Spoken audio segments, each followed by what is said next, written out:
बिस्मिल्लाहिर्रहमानिर्रहीम। अस्सलाम वालेकुम। हमारा आज का मौजू ऊँट का गोश्त है।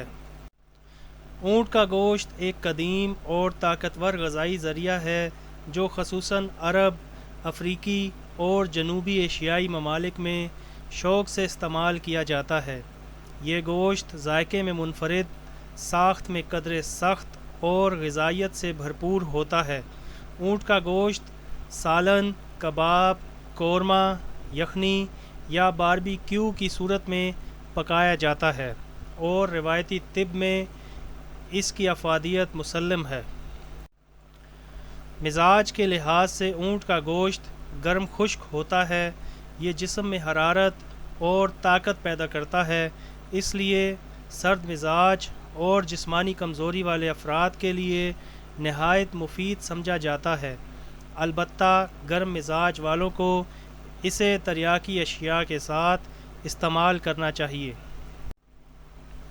ऊँट का गोश्त जिस्म को भरपूर ताकत फराहम करता है क्योंकि इसमें प्रोटीन की मिक़दार बहुत ज़्यादा होती है जो पट्ठों की मजबूती और जिस्मानी तवानाई के लिए ज़रूरी है। ये गोश्त हड्डियों को मजबूत बनाता है। इसमें कैल्शियम, फास्फोरस और दीगर मादनी अज्जा मौजूद होते हैं जो हड्डियों और दांतों की सेहत के लिए मुफीद हैं। ऊँट का गोश्त खून बनाने में मदद देता है क्योंकि इसमें आयरन की वाफिर मिक़दार मौजूद होती है जो खून की कमी, एनीमिया को दूर करने में मुआविन है।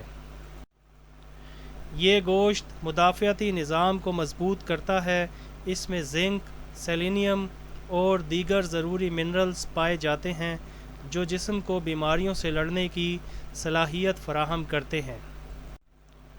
ऊँट का गोश्त दिल के लिए फ़ायदेमंद हो सकता है, ख़ास तौर पर इसलिए कि इसमें चिकनाई निस्बतन कम होती है।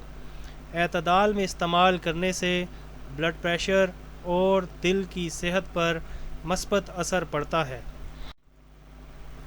ये गोश्त जिनसी ताकत बढ़ाने में मददगार समझा जाता है। पुरानी तिब्बी रवायात में ऊँट के गोश्त को ख़ास तौर पर कमज़ोर अफराद के लिए एक मुकव्वी ग़ज़ा करार दिया गया है। ऊँट का गोश्त पट्ठों और हड्डियों की कमज़ोरी को दूर करता है, ख़ास तौर पर उन अफराद के लिए जो दायमी नक्काहत या कमज़ोरी महसूस करते हों। ये गोश्त पेट को देर तक भरा रखता है। इसमें प्रोटीन ज़्यादा और कार्बोहाइड्रेट कम होने की वजह से वज़न कम करने के लिए भी मुआवन बन सकता है, बशर्ते कि इसे कम चिकनाई के साथ पकाया जाए। ऊँट का गोश्त जिगर के अफ़ाल को बेहतर बनाने में मदद देता है। पुरानी तिब में इसे जिगर को ताकत देने वाला गोश्त माना जाता था, खुसूसन जब इसे उबाल कर या यखनी की शक्ल में इस्तेमाल किया जाए। ऊँट का गोश्त एतदाल से मुनासिब मसालों और तरियाकी अशिया के साथ खाया जाए तो ये जिस्म को क़ुव्वत, हरारत और मुदाफ़ियत फ़राहम करता है। ख़ास तौर पर सर्दियों में या जिस्मानी कमज़ोरी के दौरान इसे बहुत फ़ायदेमंद पाया गया है।